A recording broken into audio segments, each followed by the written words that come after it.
2018년 2월 초에 그때 당시 제약바이오가 주도주가 6%가 빠졌어요. 그래서 저는 2월 달에 매도 사인을 드렸어요. 그게 코로나 때까지 밀린 거 아니겠습니까? 고점 대비 6%가 아니라 장중에 마이너스 6%가 넘어간다. 저는 그러면 매도 사인으로 생각을 합니다.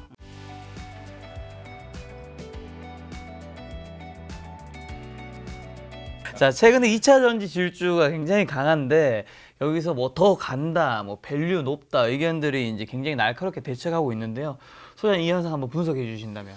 예, 지금 굉장히 좀 오랫동안 2차 전지의 질주가 시작되고 있고 여기에 대해서 논쟁이 점점 더 과열화되고 있다라고 말씀을 드릴 수가 있겠습니다. 지금 말씀하신 것처럼 더 간다라는 측면이 있고요. 이분들 입장에서 보면 이렇게 좋은 세상이 없죠. 2차 전지를 내가 갖고 있어서 행복하고 만약에 트레이딩을 한다 그래도 밀린 상태에서 사면 다시 올라가고 이런 현상들이 반복이 되다 보니까 2차 전지 안에서 그 생태계에서 매매를 하시는 분들은 특정 종목뿐만이 아니라 아무래도 뭐 대장주는 에코프로와 에코프로 BM, 금양을 필두로 해서 뭐 포스코 엠텍이라든지 다양한 종목들 다 지금 현재 강하죠. 처음에는 셀에서 시작해서 2차 전지 소재, 양극재로 시작해서 뭐 동박 알루미늄박까지 다 돌고 최근에 리튬이 굉장히 강하거든요. 어떻게 보면 작은 단에 있는 종목들이 리튬자만 붙으면 이렇게 굉장히 강한 이런 부분들이 있는 것 같아요. 이런 현상들은 지금 현재 이쪽에서 자금들이 계속 돌고 이분들이 수익이 난 상태고 수익이 난 상태에서 확증 편향이 생기는 거죠. 2차 전지는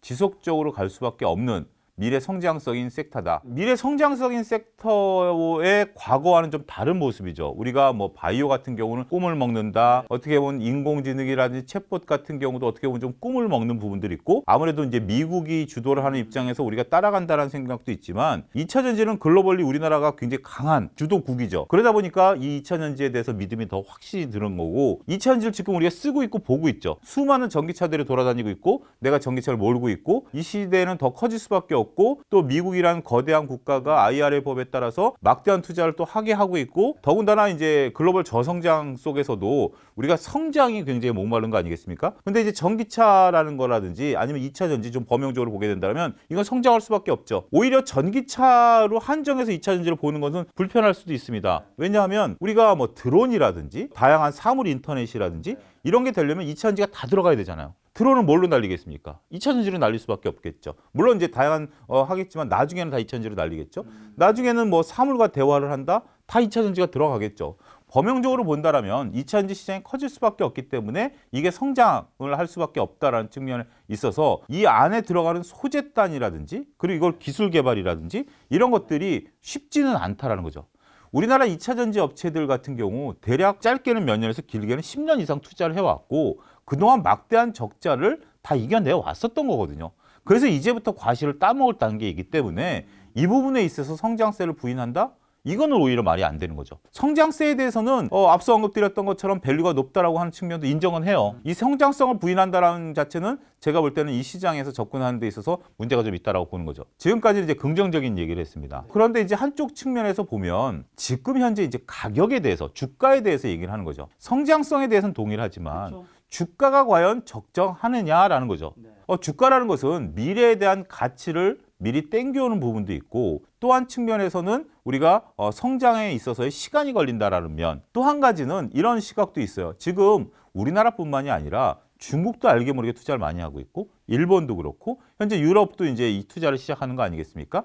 이런 투자가 다 이루어졌을 때 과연 전기차 시장을 포용하고 또 모자른가 남는가에 대한 얘기도 슬그머니 고개를 들어요. 이게 다 막대하게 이렇게 되고 나면 오히려 2차 전지가 남아돌 수도 있다. 뭐 그런 얘기도 있어요. 그러니까 뭐 맞고 틀리고의 문제가 아니라 그런 얘기들이 있다라는 거죠. 그때 당시에 2차 전지라든지 특히 이제 전기차의 현황을 봐야 되겠지만 하여튼 다양한 얘기들이 이제 시장에 존재하고 있는 건 사실이에요. 근데 한 가지 이제 앞서 얘기했던 긍정론자 분들께서 얘기하는 것은 이러한 부정적인 거에 대해서 약간의 귀를 닫고 있는 듯한 느낌도 일부 있어요. 그리고 또 한 가지 여기에 대해서 밸류 논란하시는 분들은 펀드멘탈을 놓고 본다라면 이게 쉽지 않다. 여기서 펀드멘탈은 과거 지표가 아니에요. 우리가 펀드멘탈에 대해서 오해를 하는 분들 중에 하나는 펀드멘탈의 확인이 되려면 재무제표가 과거 재무제표이기 때문에 우리 미래를 봐야 되는데 과거 재무제표를 보고 어떻게 하느냐라고 하시는 분들이 있는데 이제 제 책이 올 가을쯤에 나올 겁니다. 재무제표 책이.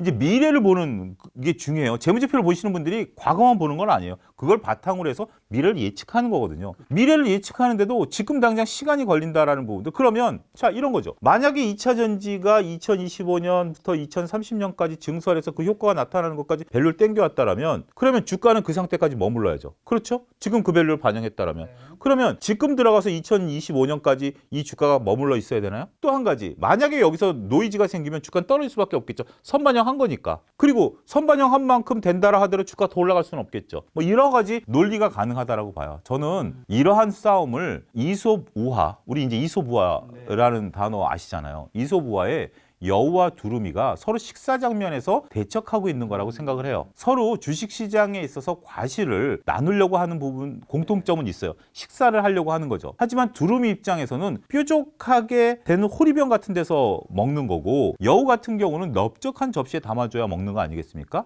그런데 호리병을 주면서 너 왜 못 먹어? 넓적한 접시를 주면서 너 왜 못 먹어? 서로 저는 그러고 있다라고 봐요. 어느 한쪽이 맞고 어느 한쪽이 틀리다라고 지금 보시면 저는 이게 오산이라고 보고 서로가 관점이 다른 거죠. 또 다른 예를 들어드릴게요. 지금 이제 김 작가님과 제가 같이 지금 이제 정면을 바라보고 있죠. 근데 정면을 바라보고 있는데 같은 모습을 보고 있다라고 생각하는데 다른 모습을 보고 있다라고 지금 2차전지 분야에서 보는 거예요. 김 작가님은 푸른 초원을 보고 계신 거예요. 그러니까 2차전지에서 매매하시는 분들은 정말 이렇게 좋은 초원이 없어. 새소리 들리고 수익 나고 내가 2배, 3배 수익이 나서 정말 기분이 좋아. 저는 앞을 바라보고 있는데 답답한 도심을 보고 있는 거예요. 매연에 차 막히고 하는 거예요. 그러면서 야 이렇게 답답한데 여기서 어떻게 살아? 김 작가님은 똑같은 앞을 보면서 아니 이렇게 좋은데 왜 못 살아? 지금 이러고 있는 거예요. 보는 것이 다르지 서로 간에 2차 전지를 하시는 분이 수익이 나기 때문에 맞는 것처럼 보이고 수익을 못 내기 때문에 이쪽이 틀린 것처럼 보일 수도 있어요. 자, 그러면 2000년 초반 밀리니엄 버블 때 워렌 버핏은 그때 기술주를 안 사서 무려 3년 동안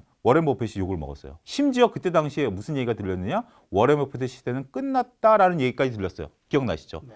그럼에도 불구하고 워렌 버핏은 자기 고집을 굽히지 않았어요. 기술주를 안 샀어요. 그러고 나서 지금은 어떻게 되죠? 워렌 버핏 이상을 능가하는 사람을 지금 보기 힘들죠. 따라서 지금 서로 간에 다름과 차이를 저는 인정해야 된다라고 봐요. 그렇다고 해서 2차전지 없는 분이 2차전지를 무조건 사야 된다는 것도 아니고 2차전지를 갖고 계신 분이 2차전지를 없는다 그래서 서로 하는 것도 아니죠. 네. 자, 가까운 예를 들어가 보죠. 우리가 2022년 겨울에 12월 달에 그때 당시 주식은 뭐였죠? 리오프닝 관련주. 에어부산 같은 경우 2배가 올랐어요. 네. 단기간에 에어부산이 정말 차트가 쫙 솟았어요. 그때 당시에 에코프로 갖고 계셨던 분들은 어떨까요? 소외감이 엄청났었겠죠. 에코프로는 가만히 있었으니까 내 주식은 가만히 있고 2차전지 좋대는데 그때 당시 2차전지 나쁘다라고 얘기하는 분 있었나요? 2차전지 좋다라고 하는데 내 주식은 안 움직여. 근데 적자인 LCC가 에어부산이 2배가 올랐어. 그때 당시 그런 질문도 하실 수도 있겠죠. 에코프로 팔아서 에어부산 사야 되나요? 시청자 질문에 그런 게 있었을 수도 있겠죠. 근데 지금 에어부산보다는 에코프로 갖고 계신 분들이 지금 웃고 있는 거예요. 자, 올가을엔 또 다른 분들이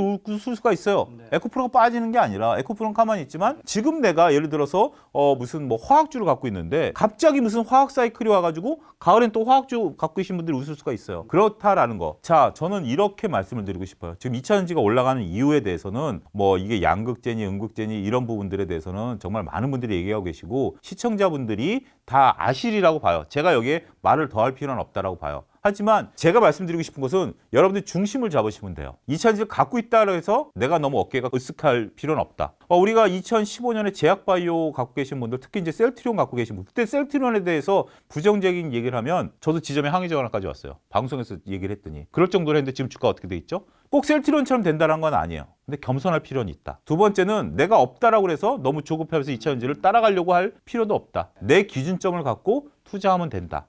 서로가 어차피 세상은 돌고 도는 거잖아요. 돌고 도는 거기 때문에 하는 부분이고 그렇지만 2차 전지가 지금 워낙 강력하게 움직이고 있고 이거가 쉽게 꺼지지는 않을 것 같아요. 저도 조금 뭐 이달 초부터 좀 꺾일 거라고 좀 봤습니다만 의외로 굉장히 좀 강했고 강한 시세는 시세대로 물으면 돼요. 거기에서 매매하시는 분들은 여러분 하시고 단 한 가지 영원히 올라가는 주식은 없다. 그 부분을 명심하시고 서로 간의 관점을 잘 정리하시면 되지 않을까 싶습니다. 자, 그리고 또 시장은 양극재에서 이제 리튬도 강하잖아요. 이 현상은 어떻게 보시나요? 그렇죠. 벌써 리튬만 하더라도 2월 달에 리튬 갖고 계셨던 분들 입장에서 보면 조금 소외감을 느끼실 만도 했었죠. 같은 2차 전지인데. 그때는 이제 양극재만 올랐으니까. 그러다가 양극재가 여전히 에코프로 기준으로 오늘 로카이를 기준으로 봤을 때 약 열흘째 횡보하고 있어요. 지금 가격대에서 횡보하고 있는 거죠. 러프하게 보면 횡보하고 있는 상태에서 리튬은 오히려 20-30%가 올랐죠. 근데 리튬이라는 게 지금 이제 그때 우리가 이제 포스코가 아르헨티나에 리튬 광산을 했을 때만 하더라도 글로벌리 굉장히 큰 리튬 광산이다 생각했는데 자고 일어나면 리튬 광산이 지금 이제 개발이 되고 있어요. 리튬 광산이 개발이 되고 있는 상태고 그다음에 이제 뭐 리튬에 따라서 품질에 따라서 가격 변동성이 있긴 합니다만 어떻게 보면 이거는 뭐 히토리랑 좀 다르고 양극재, 음극재하고 좀 다르긴 합니다만 어떻게 보면 약간의 저는 마지막에 좀 약간의 나타나는 현상처럼 보인다. 솔직한 느낌을 보면 2000년대에 닷컴만 붙으면 주가가 올라가듯이 지금은 작은 중소형주들이 근거 없이 리튬만 붙으면 주가 변동성이 커요. 주식시장의 오랜 경험상 이게 또 맞는다라고 보기는 어렵지만 한 업종이 끝날 때 나타나는 제 과거 경험과 거의 일치합니다. 주도주가 가고요. 그 다음에 이 주도주와 관련해서 이 에너지가 붙고요. 이 에너지가 붙는 것 중에 맨 마지막에는 작은 테마의 형성까지 나타나면서 거의 모든 것들이 올라가고 하는 모습들. 이러한 패턴은 항상 제약바이오에서 나타났었고 대부분의 상황에서 나타났었던 상황과 기간과 이런 것들에 대해서 정확히 언제가 그런 피날레냐? 이건 몰라요. 모르죠. 자, 제가 그런 말씀도 드렸어요. 2021년도에 하반기 때로 기억을 하는데 김 작가 여기서도 얘기를 했었던 것 같아요. 2022년 상반기 때쯤에 IPO가 막 급성할 때 IPO가 이렇게 늘어나는 것은 주식 교과서에 보면 주식시장에 과열권에 진입했다라는 신호이다라는 얘기를 해드렸던 것 같아요. 그러니까 정확히 끝은 어딘지는 모르지만 그렇게 IPO가 과열된다면 어떻게 됐죠? 주가가 하락했죠. 시장이 좋을 때 당연히 IPO 하려고 하겠죠. IPO를 하는 거니까 지금도 여러분들 보면 큰 호흡으로 보면 월봉이나 연봉으로 보면 IPO가 급증할 때 지수를 팔았던 분들 입장에서 보면 지금 다 수익이 나 있는 거죠. 정확한 시점을 모르지만 대충 그 느낌이라는 게 있잖아요. 그런 것처럼 지금도 그러한 느낌이 강하고 어떻게 보면 경험 많으신 분들이 그러한 느낌들이 강하다라는 거죠. 근데 아쉽게도 이렇게 굉장히 제가 2000년 얘기를 하고 그다음에 뭐 2008년 이런 경험들이 있으신 분들이 의외로 많지가 않다. 지금 매니저들도 그렇고 30대 분들은 2008년 때도 주시장에 없었던 분들이에요. 그리고 이제 소위 말해서 40대, 50대 있는 분들은 실전 매매 안 하시는 분들이고 그렇기 때문에 특히 이제 기관 입장에서 보면 2008년의 교훈, 그 다음에 우리가 이제 그 2000년의 교훈 이런 것들을 한번 역사에 대해서 차분하게 요즘 좋은 책들 많이 나오니까 그런 것들 한번 보실 필요가 있지 않나라고도 덧붙이고 싶습니다. 그럼 이제 그 리튬이 지금 2차 전지 안에서는 뭐 여러 가지 테마 중에서는 좀 작은 테마에 속하는 편인가요? 그렇죠. 이게 왜냐하면 물론 이제 리튬이 가장 중요한 원재료이긴 합니다. 원재료이긴 한데 이렇게까지 할 수 있는 정도의 상황은 저는 아니다라고 보는 거죠. 더군다나 핵심은 좋죠. 무조건 핵심은 좋은데 주변주들까지 이렇게 끌어올리기에는 제 개인적인 견해로는 조금 불편함도 있다. 2차 전지 하면 또 뉴스 제가 매일경제 뉴스 보니까 뭐 LG에너지솔루션 뭐 수주 관련된 뉴스도 주말인가 지금 수주가 아니라 투자. 투자 관련된 것도 봤었는데 여전히 조금 호재는 강하다고 보시나요? 호재는 계속해서 있죠. 근데 이 호재가 새롭게 이 동력을 주기에는 부족하다라는 거죠. 오늘 기준으로 LG엔솔이 주가가 1%도 안 올랐어요. 이 정도라면 과거 같으면 이제 우리가 그런 거죠. 제가 김 작가님을 이렇게 툭 때렸어요. 때렸는데 아파. 근데 내가 한 10대 때리니까 별로 안 아파. 그럴 때 우리 뭐라 그러죠? 내성이 생겼다라고 표현을 하는 거죠. 충격이 왔을 때 주가가 확 올라가다가 동일한 충격이나 더 큰 충격이 왔는데 주가가 안 움직인다? 그러면 주가가 안 움직이는 이유를 여러분들이 고민해 보실 필요가 있어요. 이 호재를 주식시장이 아직 모르나? 주식시장이 별로 반응을 안 하나? 아니야. 다 알 텐데 왜 반응을 안 할까? 그러면 나는 굉장히 호재라고 봤지만 대다수의 투자자분들은 주식을 사야 된다라고 안 느끼는 거예요. 내성이 생긴 거예요. 그리고 자, 또 한 가지 여러분들이 이 투자는 긴 시간 동안 투자가 일어납니다. 오히려 단기 투자자들에게 이러한 각오가 없으면 노이즈가 될 수 있어요. 왜냐하면 7조란 돈이 투자되는 거 아니겠습니까?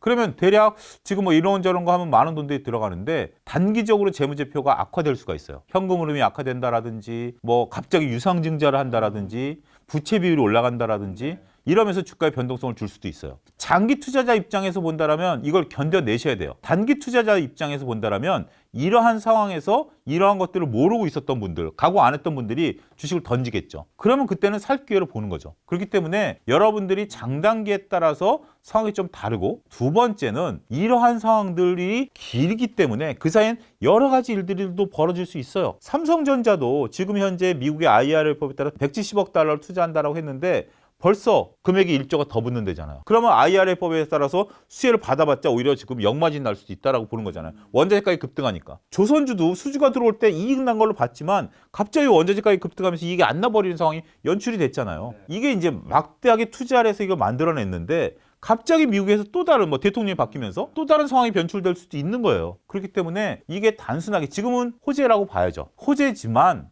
이게 설비 투자가 호재로 보았었던 2022년 시각과는 지금은 많은 분들이 조금씩 바뀌어가고 있다는 것도 인정하셔야 될 것 같습니다. 지금 아무래도 또 2차전지 관련해서 투자자분들이 굉장히 혼란스러울 것 같은데, 자, 그럼 어떻게 좀 대응해야 되는 거죠? 앞서 언급드렸던 걸 다시 조금 디테일하게 정리를 해드리면, 여러분들이 중요한 것은 지금 갖고 계신 분들 입장에서 보면 좀 겸손해질 필요가 있고, 그 부분에 대해서 그냥 투자하시면 된다라고 봐요. 하지만 이제 갖고 계신 분들에 대한 고민은 별로 없겠죠. 근데 이제 없으신 분들이 이제 소위 포모 증후군에 빠지죠. 네. 배가 아프죠. 그건 누구든지 마찬가지예요. 왜 우리나라 속담에 사촌이 땅을 사면 배가 아프겠냐 속담이 있겠습니까? 특히 남이 사면 배가 안 아파요. 사촌이니까 배가 아픈 거예요. 내가 아는 사람이거든요. 아는 사람이니까. 그렇죠. 그런 의미잖아요. 김 작가님이 땅을 사면 제가 배가 아파요. 근데 갑자기 무슨 홍길동이 땅을 샀다? 그래, 너 살 수 있지. 근데 김 작가님이 주식해서 돈을 벌었다? 배가 당연히 아프죠. 제가 만약에 예를 들어서 김 작가님 제가 선시간 쏠게요. 오늘 따블 먹었어요. 그럼 배가 아픈 거 그러니까 속이 쓰린 건 사실이에요. 정도의 차이는 있겠지만. 그렇다고 해서 거기에 빠져들면 안 됩니다. 결국 주식 이제 우리가 이제 당구 치시나요? 네, 조금 쳤습니다. 당구 가락에서 만난다라는 거 아시죠? 그게 무슨 말이죠? 우리가 이제 당구를 칠 때 이제 용어를 그냥 그대로 쓸게요. 이게 일본 용어냐 뭐냐. 이제 공과 공을 치는 거가 10점이고 그걸 끝나고 나면 이제 쿠션이라는 걸 치죠. 쿠션을 쳐가지고 이제 3쿠션을 맞춰야 되고, 가락이라는 것은 벽을 먼저 치고 3쿠션을 치는 거예요. 공을 먼저 치는 게 우리가 쿠션이라고 그러고, 맨 마지막에 가락은 그걸로 끝내는 거예요. 그러면 뭐냐면 내가 이제 알다마라고 차는 10점짜리를 먼저 제가 했어요. 우리가 이제 한 80 정도 당구를 치는, 300 정도 당구를 치는데, 근데 내가 300을 쳤는데 김 작가님 지금 아직 100밖에 못 쳤어. 그렇지만 이게 가락이라는 게 굉장히 어렵거든요. 결국 끝에 가서 다 만난다는 얘기예요. 가락에서 다 만난다는 거기 때문에 지금 내가 포모 증후군에 빠질 필요 없고, 내가 하다 보면 1년, 2년 뒤에는 결국은 다 만날 수도 있어요. 그러려면 원칙이 있어야 돼요. 지금 올라가는 종목 지금 따라 살아야 돼요, 말아야 돼요 하시면 영원히 돈 못 버십니다. 여러분들 지금 2차전지 못 사신 분들은 작년 가을에 그러셨을 거예요. 리오프닝 따라 사야 돼요? 지금은 또 2차전지 따라 사야 돼요? 이제 올 여름에 딴 게 오르면 그거 따라 사야 돼요? 그거 따라 사시면 어떻게 되죠? 다 고점에 물리는 거죠. 그렇기 때문에 그런 부분들은 여러분들이 잘 보시고, 현재 지금 증권가에서 다른 업종들을 찾는 노력들도 좀 하고 있는데, 그러한 것들도 한번 좀 참고하실 필요도 있다고 봐요. 알겠습니다. 2차전지 그럼 정리한 질문 몇 가지 더 드려보면, 갖고 있는 분들의 영역이라고 친다면 지금이 언제 팔아야 되죠, 이분들? 그거는 저는 나름대로 여러분들이 그 고민을 하셔야 된다라고 봐요.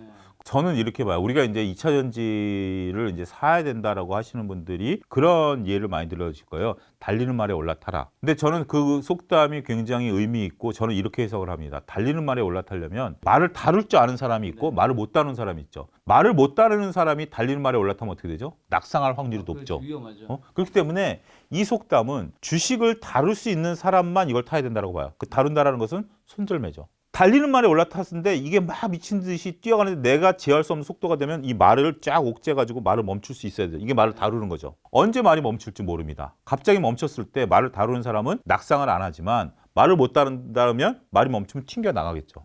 그런 것처럼 2차 전지가 영원히 갈 수도 있고 언젠가 멈출 수도 있어요. 멈출 때는 바로 빠져나와야죠. 익절이든 손절이든. 저는 그래요. 제 기준으로 그러면 차영주가 2차전지를 갖고 있다라면 어떻게 하겠느냐. 전 장중에 6%가 빠지면 손절을 합니다. 제가 주도주를 갖고 있으면 다행이고, 주도주가 갖고 있지 않는 상태에서 장중에 6%가 빠진다. 고점 대비 6%가 아니라 장중에 마이너스 6%가 넘어간다. 저는 그러면 매도 사인으로 생각을 합니다. 2017년에 12월 말에 프리랜서가 됐고, 2018년 2월 초에 그때 당시 제약바이오가 주도주가 6%가 빠졌어요. 그래서 저는 2월 달에 매도 사인을 드렸어요. 그러고서 그게 코로나 때까지 밀린 거 아니겠습니까? 그런 것처럼 제 기준은 주도주가 장중에 6%가 빠지면 저는 매도 사인이다. 그런 것처럼 여러분들 나름대로 과거에 주도주들이 꺾였을 때 패턴들을 한번 보세요. 극명하게 봤을 때 직전에 주도주였던 메타버스 주도주였던 위메이드가 꺾였을 때 상황, 그 다음에 2017년, 18년 제약바이오가 꺾였을 때 상황, 차화정이 꺾였을 때의 상황. 지금 주도주가 기억 안 나시면 네이버 검색을 해보셔가지고 주도주를 꺾였을 때의 모습, 꺾였을 때의 상황, 이걸 한번 여러분들이 반면교사로 삼아가지고 염두에 두셔 놓을 필요는 있다. 그럼 이제 2차 전지 종목도 뭐 이제 딱 월봉이도 일봉이도 보면 뭐 이렇게 오른 것처럼 보이지만 좀 더 넓게 보면 이제 이렇게 단기적으로 뭐 조정들이 있었잖아요. 네. 지금 올라가고 있다가 좀 조정을 받았어요. 네. 뭐 이제 한 10%인지 20%인지 그때 사는 거는 괜찮게 보시는 건가요? 아니면 그때 이제 조정을 받은 거면 이제 주도 섹터로서 역할이 끝났다고 봐야 되는 쪽일까요? 저는 후자입니다. 지금 이게 왜냐하면 많은 분들이 관심 있는 종목은 차트를 봐야 된다라고 봐요. 저는 펀드멘탈을 봐야 된다라는 것을 항상 강조하고 재무제표를 봐야 된다라는 걸 강조하지만 주식 시장에는 모든 도구를 활용할 줄 알아야 된다라는 것 또 한 가지 강조합니다. 저는 근간은 재무제표를 근간으로 투자를 합니다. 하지만 차트를 볼 때가 있어요. 그러니까 저는 차트를 언제 보느냐? 첫 번째는 재무제표로 좋은 기업의 매수 시점을 차트로 봅니다. 이게 펀드멘탈이 좋은데 펀드멘탈이 좋은 건 매수 시점을 알려주지 않거든요. 매수 시점은 차트가 알려준다는 거고, 두 번째는 많은 분들이 알고 있는 주식은 전 차트를 봅니다. 차트3 보는 근거는 두 가지인데요. 하나는 역사는 반복된다라는 거죠. 과거의 패턴에 따라서 역사가 반복된다라는 거고, 하나는 모든 재료가 여기 다 녹아 들어가 있다라고 보는 거죠. 합리적이다라고 보는 거죠. 그렇기 때문에 저는 역사가 반복된다라는 것은 반복 안 될 때는 손절해야 된다라는 개념이고, 많은 분들이 아는 주식에 대해서는 녹아 들어가 있다라고 봐요. 극단적으로 테슬라. 뭐 거기에 대해서 반론하시는 분들도 있겠지만 테슬라에 이렇게 긍정적이다 얘기하시는 분도 있지만 저는 그 차트가 움직이는 게 전 중요하다고 봐요. 2차전지도 차트가 움직이는 게 전 중요하다고 봐요. 지금 2차전지가 주가가 올라가니까 펀드멘탈을 설명한다? 전 그건 아니라고 봐요. 많은 분들이 이게 좋아하니까 올라간다라고 봐요. 이 펀드멘탈을 모른다? 앞서도 언급드렸다시피 그건 말이 안 되는 거예요. 그렇기 때문에 이게 딱 꺾여서 20% 됐다라면 매도하려는 심리가 더 커졌다라고 보는 거죠. 그때 가서 펀드멘탈을 보고 이게 싸졌으니까 산다? 저는 그건 좀 이따 봐야 된다라고 봅니다. 비근한 예로 우리가 SM을 들 수가 있겠죠. SM이 처음에 둘이 지분 경제에 붙었을 때 올라가다가 지금 주가가 떨어지고 있잖아요. 지분 경제 끝나고 나니까. 그러니까 이제 떨어지는 거죠. 그거가 떨어졌으니까 저도 오늘 질문을 받았는데 이 정도면 가격 메리트가 생긴 게 아닌가요? 아니죠. 지금 그 뒤에 샀던 분들이 이제 관심을 다 안 갖는 거예요. 그런 상태에서 이걸 가지고 한다? 그럼 둘이 또 지분 경쟁을 해야 된다? 이제 안 한다잖아요. 그런 것처럼 여러분들이 차트도 굉장히 유용하다. 그렇지만 차트만 봐서는 안 되지만 이렇게 많은 분들이 알고 있는 업종이나 주식은 저는 차트가 굉장히 유용하다. 근데 2차 전지에 관해서 이제 뭐 어쨌든 뭐 좋게 보시는 분, 나쁘게 보는 분 양쪽 다 똑같은 의견은 2차 전지 산업의 성장은 확실하다. 그다음에 두 번째 그 와중에 또 한국 기업이 굉장히 잘하고 있다. 근데 이제 갈리는 거는 과연 이 가격이 비싸냐, 싸냐, 적정이냐인데 지금 소장님 말씀 들어보니 소장님은 지금 이 정도 가격은 지금 이 상황에서는 조금 비싸다고 생각하시는 거예요? 저는 개인적으로 그래요. 저는 개인적으로 솔직히 비싸도 많이 비싸다라고 생각을 합니다. 맞고 틀리고의 문제는 아니에요. 차용지의 의견일 뿐이에요. 어쨌든 나중에 이게 조금 밸류가 높아질 수도 있고 또 밸류가 낮아질 때도 있어요. 그러면 또 2차전지 사야죠. 영원히 봐야 되겠죠. 그렇지만 영원히 올라가는 주식은 없다. 너무 많이 극명한 현상이 나타나면 휴지증이 클 수도 있다. 저도 2차전지 매매를 했었고요. 작년에도 2차전지에 대해서 특히 이제 작년 이맘때 특히 이제 에코프로 BM, 에코프로 좋게 얘기를 했었고 연합인포맥스에서 얘기를 했었던 영상이 있습니다. 거기서 이제 얘기를 해가지고 이런 걸 좋아하느냐라고 했었던 설전도 있었고 저도 계속 2차전지 소재를 얘기했었지만 나쁘게 보진 않아요. 제 개인적으로는 제 돈을 투자하기에는 조금 비싸 보인다.